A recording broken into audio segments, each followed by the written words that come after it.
வாயனா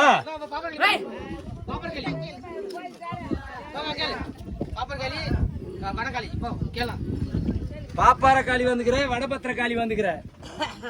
உனக்கு என்ன குறை உனக்கு என்ன குறை சரி உனக்கு இன்னொன்று கொடுங்க எட்டுன்னு தான் வாங்கலாமா எலுமிச்சு மாலை யாருன்னா ஒரு ஆள் கையில் வச்சுக்கிறேன் எட்டு வந்து கொடுத்தா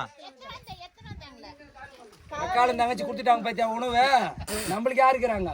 இதெல்லாம் யாரும் கண்டுபிடிக்க மாட்டாங்க அவன் என்ன வந்தான் என்ன பண்ண எங்க போச்சு பாத்தியா பாசம் இந்த பாசம் எங்க போச்சு பாத்தியா இதுதான் உண்மை சரி சரி